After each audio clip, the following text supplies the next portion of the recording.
Hey, what's up, everyone? My name's Lionel. I'm your host for LT Productions. You are watching I Watch You Watch. We are covering Love and Marriage Huntsville. This is season 10. I think this is episode 12, maybe 13. However, I do appreciate everyone for coming to my channel. Please like this video. You can also subscribe, and you can leave your comments below. Now let's get on into this episode. First and foremost, look, I'm in the sun today. I can't help it. It's just that. So, also, this episode was is Destiny a 304 centric type of episode? I'm like, how many weeks, how many times are y'all just going to attempt to try to make Destiny something that she's not? All because we live in this patriarchy. Because it don't matter what the man is doing. But Destiny, you got a lot of gentlemen callers coming. What you doing with them? I think that's just kind of crazy. Anyways, Martell finally gets a scene. He's asked for Chris and also Destiny to be involved in his project that he has going on. He has somehow been able to reacquire his dream home that he had previously with him and Mel. They filed bankruptcy where right when they got divorced, both of them did, so that nobody could have debt. Like, both of them would not have had debt on each other at that point. So they've been starting from ground zero since then. Mel flourished a whole lot sooner, and I guess he's doing something. So anyways, he had already gave the listing to Chris, but Destiny said, no, I want to be brought on it too as a lister, meaning a real estate agent. Chris says, I haven't known for Destiny to be doing any type of real estate. Don't know anything of her doing anything in Alabama. But I don't know what Destiny's doing, but anyways, she's nobody seems to know. We didn't know that at all. But hey, you got to do what you got to do. So, anyways, Martell's showing them the plans of the house and da-da-da-da-da. It looks like Destiny's taking it seriously, and even her remembering the plans from the last time, and I guess there's been an update, da-da-da-da-da. Anyways, they get on the subject of Destiny's date that came to game night and questioning every man that they know of that's in Destiny's life. What's going on there? Da-da-da-da-da. Martell really let it be known as to Will's intent. He, that he basically is either a hit or quit it, or if he does hit it, he may stay, but we don't know exactly what is in the forecast of Will. So, but it looks like he's just an F-boy. F-boy recognizes F-boy. It's cool that you did stand up. I mean, not stand up because you didn't. It's cool that you did tell the information to Destiny, Martell, but at the same time, you never stood up for Destiny at all. I guess you wanted to maintain your bro code, even though he's not your bro, but when you're in a cesspool of men, they seem to always kind of champion for the man over the woman or anyone else. So, of course, if you want to still hang around these folks, you got to, still play the game. However, you could be known as a whistleblower once Destiny tells him what you said. So I don't know. Anyway, there isn't anything going on between her and Lance. She says, sorry, Chris, you can't be my father-in-law anytime soon, never, whatever. I think we move on from that conversation because it's just a lot of people just trying to still get what's really going on with Destiny. Because Martell was like, I don't know if you're going to really find any good suitors unless you give it up. If you got to give it up, then it's not worth it. If you have to give something of yourself just to grab onto a man, ladies and gentlemen, don't do it. Don't do it, because your value goes down. It depreciates it. It gets depreciated once you give it away. And guess what? Even in marriage, sometimes if people aren't really working towards anything, you start declining and depreciated even within the marriage. Just saying. What's the next thing?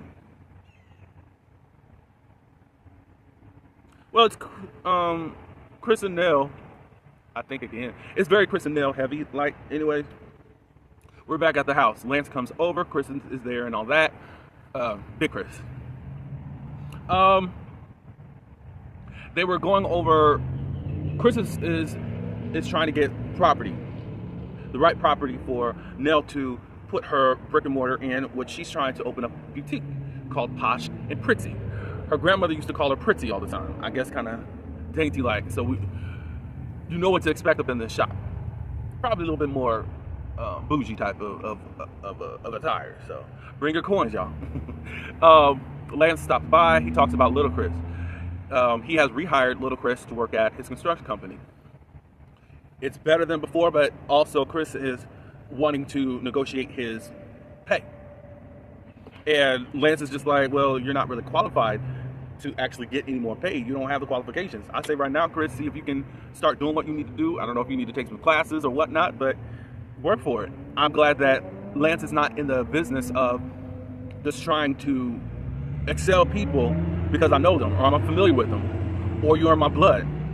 I'm glad that he's taking his job seriously. And then you're going to have to deal with your other workers that probably feel like they need a raise right now. And you're not giving it to them. But he just comes back off the street, literally, in a way. And he gets this job. Nell thinks that there should be another family meeting because there's some things that needs to be discussed. And it's forever again, I'm going to jump all the way there and we're going to come right back to... it's about finances and how y'all bleeding them dry. The parents. All that good stuff. But she's really needing them to give that money back and let loose of her purse so that she can go on and do what she wants to do. All I know, there's probably two things that I can see myself just steadily giving out money. Well, I don't even know steadily, but if you're about to be put out and my grandchildren are in danger of being put out on the street, okay, I don't want to see you without. Some people say, you know, with the whole prison thing, maybe, I don't know. But I mean, to just keep lasciviously giving out money as they live lasciviously with your money is a you problem. Like, as much as you want to keep blaming them and all that stuff, when do y'all take accountability and just say what it is and what you're willing to do and what you're not willing to do? Lance said, should we bring over Dr. Francis? And she's like, H, no. Nell doesn't believe in therapy. Unfortunately, she only participated for the show. Next scene, we got Will and Destiny. Will is taking her on a date and they're going skating. Destiny shows up in a skirt. Why? And we know that you are pretty and prissy. But at the same time, Destiny, I don't know. Was it last minute that he told you this? I mean, you didn't explain that because you will bust out a person if you feel like you've been not told all the truth. So, I don't know what that is. But you come in a skirt or dress, whatever you want to call it, and try to skate. You can't skate anyways, and now you think you're about to stand up anyways. Well, maybe that was a tactic that some women do, is to play that damsel in distress type of deal. I don't know. So we get down to the meat and the gristle of the thing. And they just start talking about what each other want out of a relationship. And Will is a single father of 4. He has 4 baby mamas. Marriage, he said he was engaged once and then called it off. Marriage isn't something that he's really into because he's seen a lot more marriages fall out than actually people are in.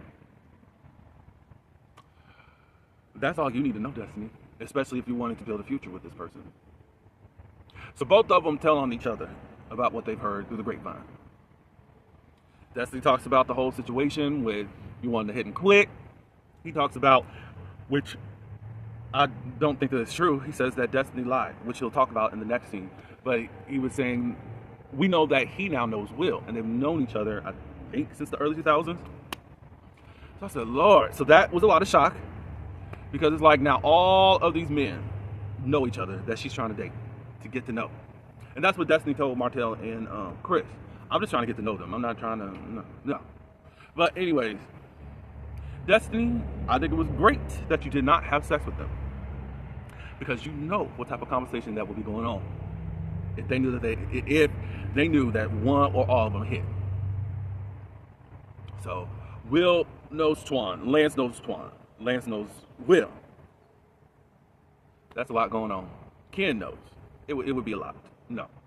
So, look. I say no, especially how this group is. And if people on television are going to want to sensationalize and exploit that, and you will be the 304 that they're looking for. And the next big storyline for Huntsville, the scandal of another 304. So what is the next scene? Okay, so then the men, they go a basketball playing. It looks like everybody made their shots. So good. Good for them. I used to play basketball back in the day. I don't do it anymore. I guess I could. I could do that as some type of cardio exercise. So, hey. But yeah, I was a guard. No, was I a guard? Wait. It's the position in the back. You know, you got the center, and then the guys in the back. Was I forward? I was one of them. I was one in the back. I was tall. So I was using the back to help in making sure that we can get the rebound and all that good stuff. So yeah. Yeah, the boys are playing. Everything comes up about the whole Destiny date thing.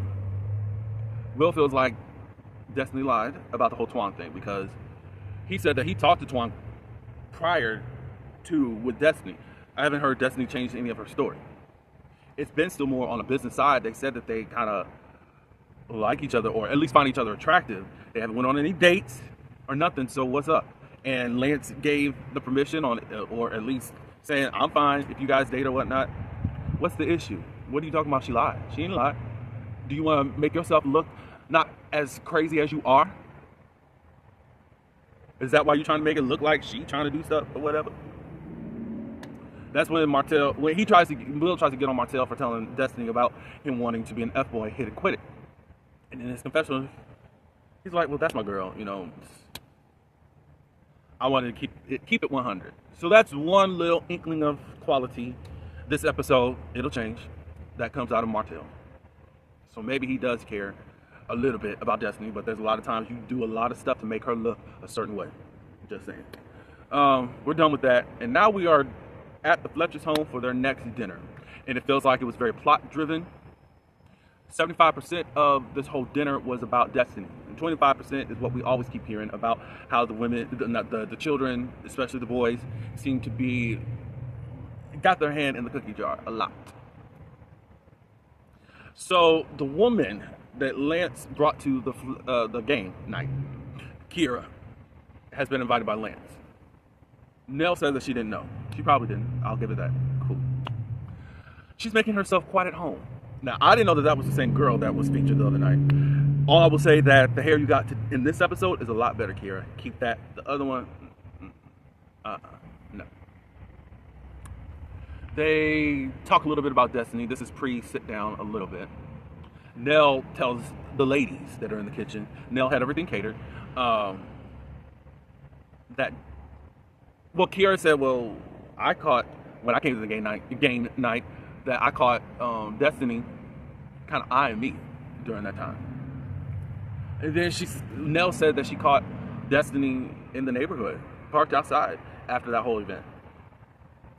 Now, Nell is saying that Destiny told them while she was out there is because she was driving around to make her child go to sleep. Ain't that child about to be in kindergarten? Isn't that what they do with babies? You still need a car to help you settle down the child? Well, that just lets me know that maybe you're just not with the child that much, Destiny. Because don't the dad have primary custody? I think. I don't know. But anyways. Well, Chris said, well, she lives on the other side of town, so I don't think that's true. I don't think that's true either.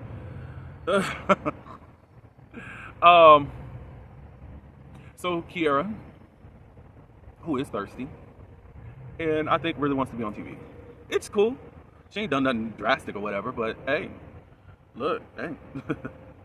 So Will and Kira are seeing each other, but not exclusive. However, she thinks that she wants to get into this family. And then she's trying to ask, can I call you mom to Ms. Nell? It's like, no, Ms. Nell's fine. Ms. Nell said, look, I don't see no wedding ring, no engagement ring, no promise ring, no nothing. You're doing too much and you're going way too fast. Slow it down. Ain't even said that y'all even exclusive at all, dating or what. Yeah, that's a lot. So, look, if Destiny was looking at you, he was looking at you, Kira. And I'm sure he was looking at Will.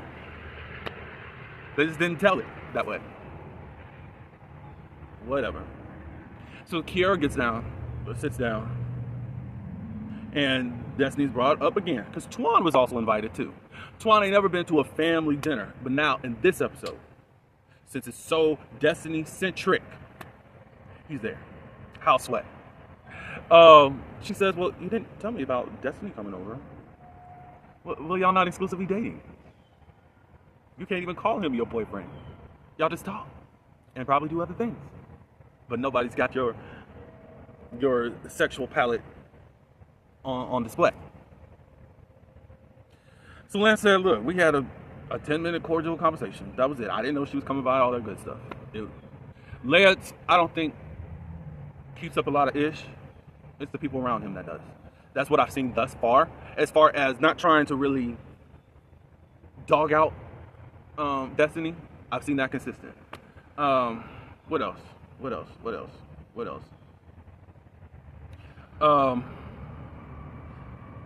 Chris, I guess, is staying back out at the house, or he was there for a little while, or he had been gone for like a month now, but he has been staying there.